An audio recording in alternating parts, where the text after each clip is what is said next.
Et histoire raconte. Voilà, ça commence à venir. Hein? Et histoire Raconte. Alors, je vous raconte. Je vais vous raconter le commencement.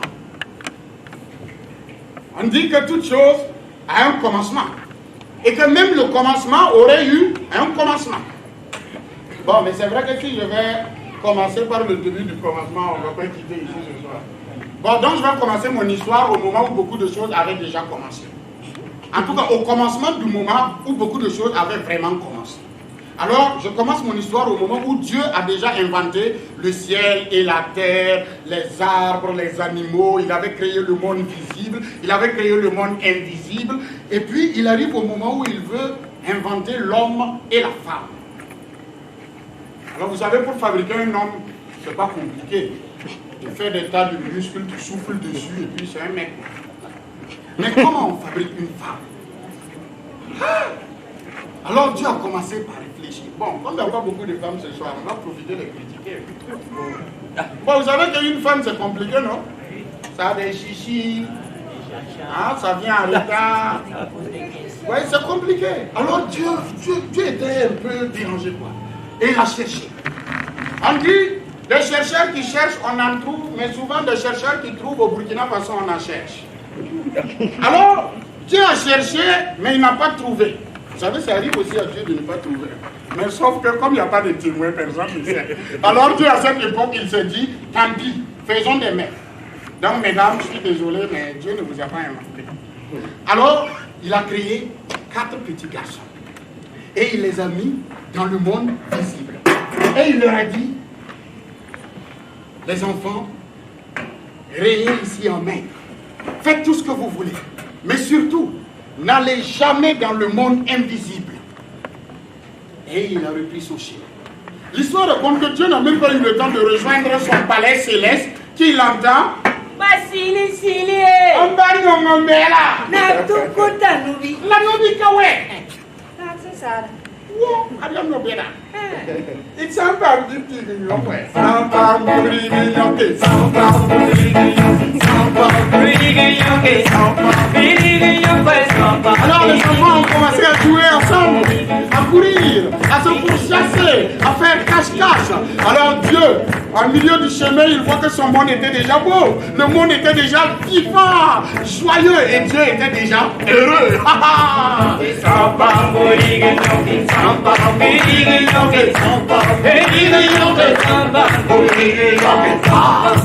Et dans l'euphorie de leur jeu, les enfants, ils ont oublié la consigne donnée par le Créateur.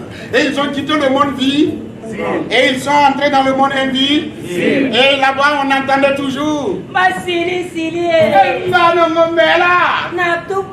Nobi. nubi kawe. Sasara. Wow, I don't know what it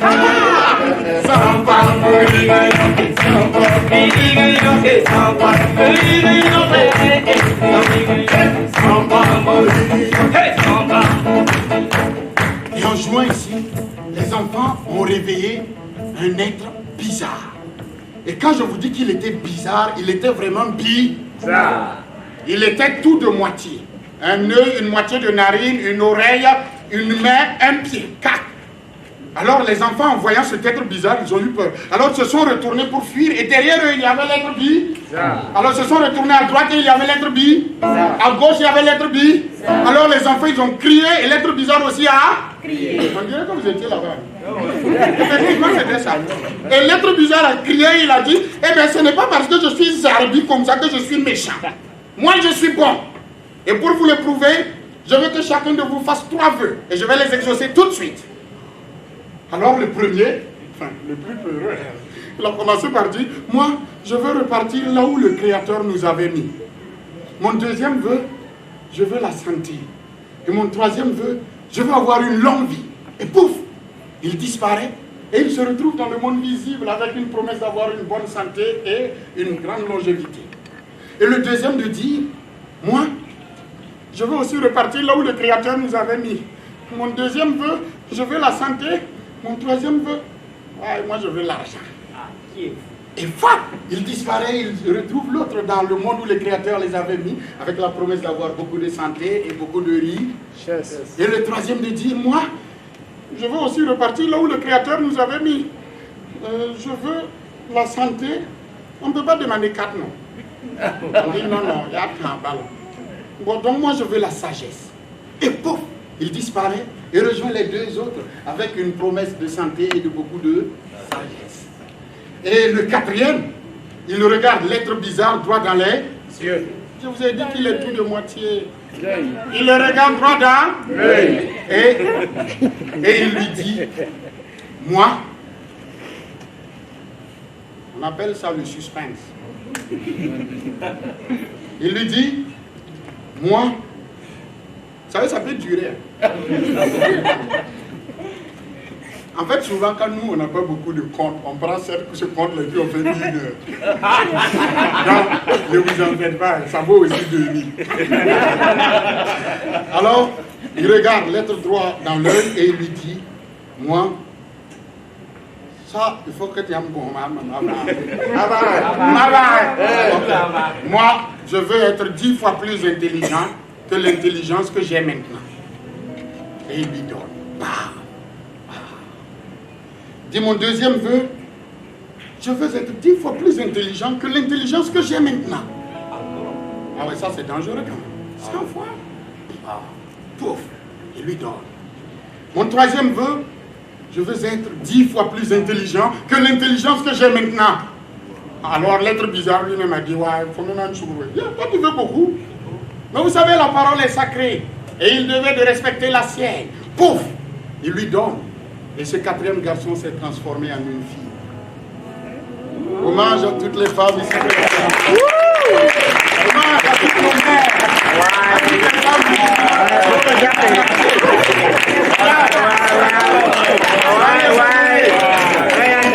Continuez à éclairer notre monde de votre intelligence, de votre douceur et de votre beauté. Alors Dieu, du haut, il voit que cela était faux. Il trouve la femme belle, complexe, subtile. Alors Dieu lui-même a remis en question sa création. Il a décidé de tout détruire et de réinventer en fonction de la subtilité de la femme. Et comme c'était le 4e garçon qui s'était transformé en une fille, voilà pourquoi on dit que le chiffre de la femme est le chiffre. Et Dieu aussi va s'inspirer de la femme et de son chiffre. Alors, nobles gens, je vous le dis ce soir, 4 est un chiffre fort. Il est le chiffre de la femme, mais depuis lors, il est devenu le chiffre de la création divine. 4 est un chiffre fort. Voilà pourquoi Dieu va créer 4 directions. L'Est, l'Ouest, le Nord et le Sud. 4 est un chiffre fort. Il va créer 4 saisons. L'automne, l'hiver, le printemps et l'été. 4 est un chiffre fort. Il va créer 4 moments pour marquer le temps. L'aube, le plein jour, le crépuscule et la nuit. 4 est un chiffre fort.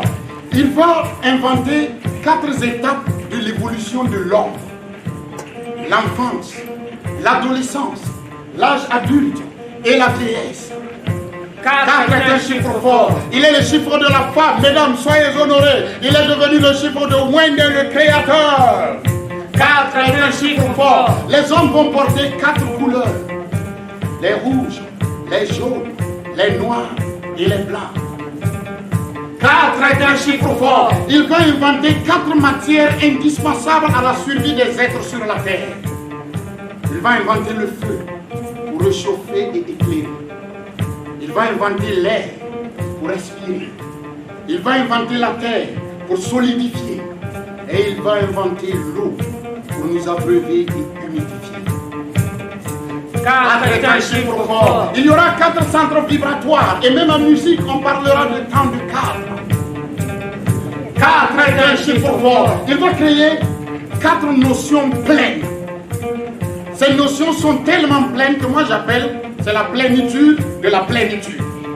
C'est-à-dire qu'elles sont tellement pleines que quel que soit le nombre de fois que vous les partagez, vous les gardez pleinement et ceux avec qui vous les partagez les reçoivent pleinement et entièrement.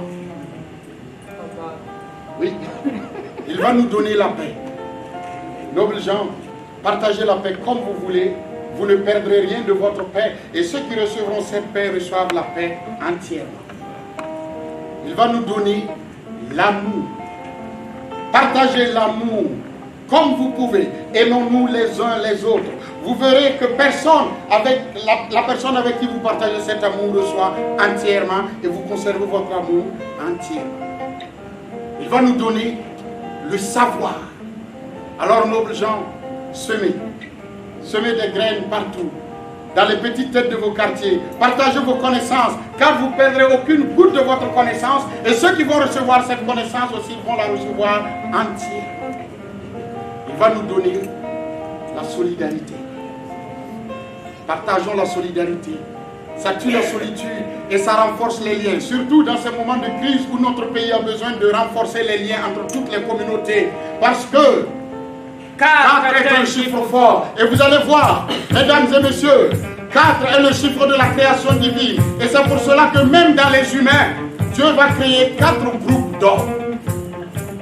Il y aura le groupe de ceux qui savent. Et que tout le monde sait qu'ils savent. Eux, ce sont les prophètes, les guides éclairés, ceux qui prédisent, qui prophétisent, qui guident les nations. Et puis vous avez le groupe de ceux qui savent. Tout le monde sait qu'ils savent, mais eux ne savent pas qu'ils savent. Ce sont les philosophes, ceux qui questionnent et interrogent le monde pour le parfaire. Et puis vous avez le groupe de ceux qui ne savent pas, mais qui savent qu'ils ne savent pas. Eux, ce sont les chercheurs, les artistes, les enseignants. Beaucoup de métiers se retrouvent dans cette classe-là. Ils continuent à fouiller, à chercher et à trouver des solutions à des problèmes de société, des remèdes, des médicaments et tout ça. Et puis vous avez le groupe de ceux qui ne savent pas, mais qui ne savent pas qu'ils ne savent pas. C'est des dangers publics. Dans ce groupe-là, vous avez des fanatiques dangereux, des terroristes campiniens, terroristes bazar, terroristes, terroristes. Avec dans ce spectacle, on peut insulter terroristes. N'en déplaise à human rights. Terroristes, bien non, terroristes, voilà.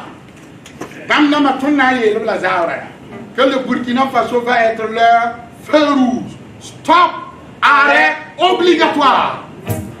Alors, nobles gens, observez bien, beaucoup de choses fonctionnent en cadre. Et beaucoup de choses de notre univers fonctionnent en cadre. Et quelqu'un me faisait remarquer la fois dernière que même le mot Dieu porte 4 lettres. Ah oui, 4 lettres. Alors, le mot paix a 4 lettres. Amoré, on dit la vie. 4 lettres. Anjula ere. 4 lettres. Kamburusi sono. 4 lettres. Anjafi aye. 4 lettres. Aebe fafa. 4 lettres. Ah ouais, la liste est longue. 4 lettres. Ah oui, on peut continuer. 4 lettres. Alors ce soir, pour rester en harmonie avec notre univers, les frères Zoumrano ont décidé de vous raconter simplement 4 histoires.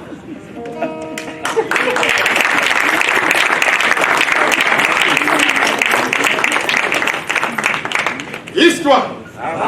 Ah, là ça commence à être chaud. Histoire. Histoire. Alors, je vous raconte.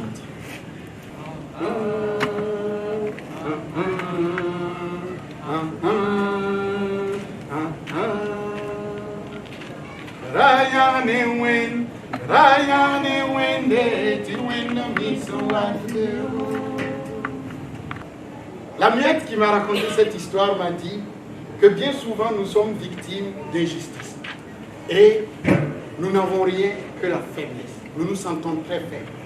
Et que même quand il va nous rester que la faiblesse, sachant que si nous savons réfléchir autour de notre faiblesse, ça pourrait devenir notre principale force.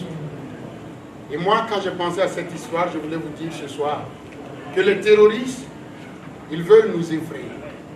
Ils veulent nous disperser, nous diviser. c'est à nous de profiter de cette même situation pour nous unir, renforcer nos liens et créer du courage pour continuer la lutte. L'histoire. La Miette me disait que pour que la parole soit forte, il faut qu'elle soit utile. Et pour qu'elle soit utile, il faut qu'elle soit au service des voix qui n'ont pas de voix.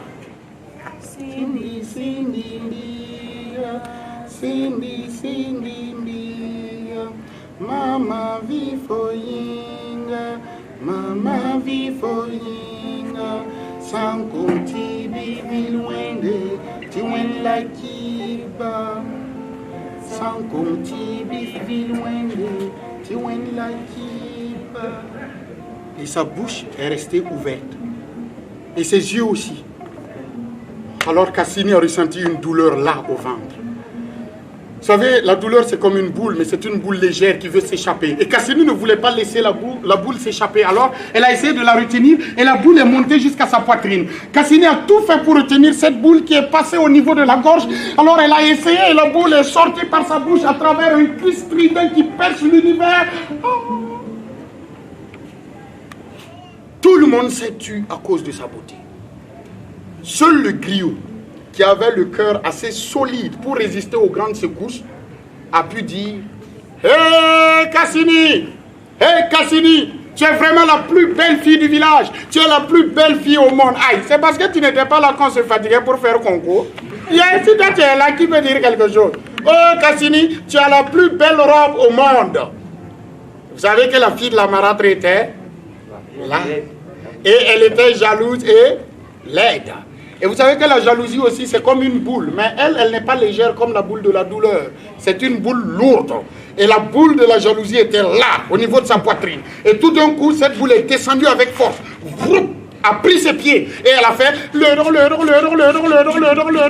la maison. Sur la grande place là, quoi, tout le monde est en train de dire que Cassini est la plus belle fille du village. Qu'elle est la plus belle fille au monde. Que d'ailleurs même, elle a la plus belle robe au monde. Moi, je veux sa robe là. Va m'appeler Cassini. Et Cassini, m'abonne. Pour ceux qui ne comprennent pas, Cassini, maman t'appelle. La Miette qui m'a raconté cette histoire m'a dit que même le temps rend justice. Alors, ne nous fatiguons pas. Vous savez, le mal peut triompher un temps, mais jamais tout le temps.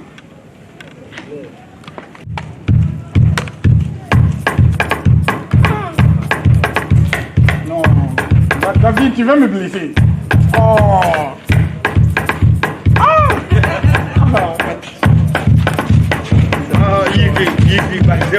Jay, I'm going to see someone you can. Aïe, hand-up you can. Non, vous voulez que je me lève? Oui. Vous voulez que je me lève? Oui. Alors applaudissez très fort pour moi.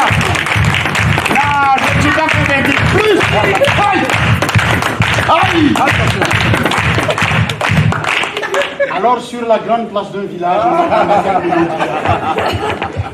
en effet, les jeunes garçons torse nus se pavanaient au rythme des tambours sacrés. Hey!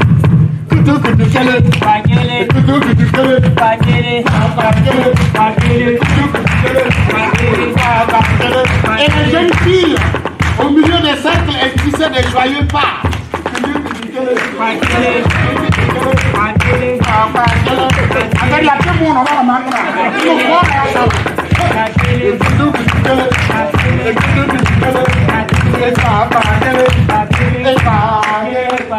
Dans le temps de Israël, elle faisait ça.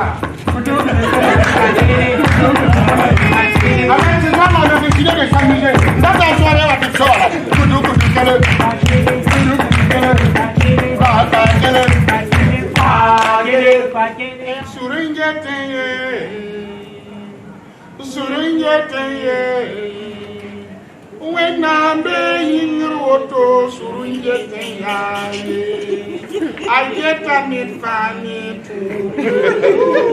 Ça fait mal. Vous savez, dans les contes, quand il y a souvent deux amis, on aime dire qu'ils font tout ensemble. Ah ouais, vous connaissez ces contes-là? Oui. Donc, dans notre conte aussi, nos deux amis font tout ensemble. Ils cultivent ensemble, ils récoltent ensemble, ils mangent ensemble et ils rêvent aussi ensemble. Alors, un jour, ils ont rêvé. Et en rêvant, ils se sont dit, nous allons aller comme tous les autres jeunes, faire fortune ailleurs. Et ils se sont préparés.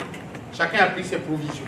De l'eau, à manger, ils ont pris dans les sacs et ils ont commencé à marcher.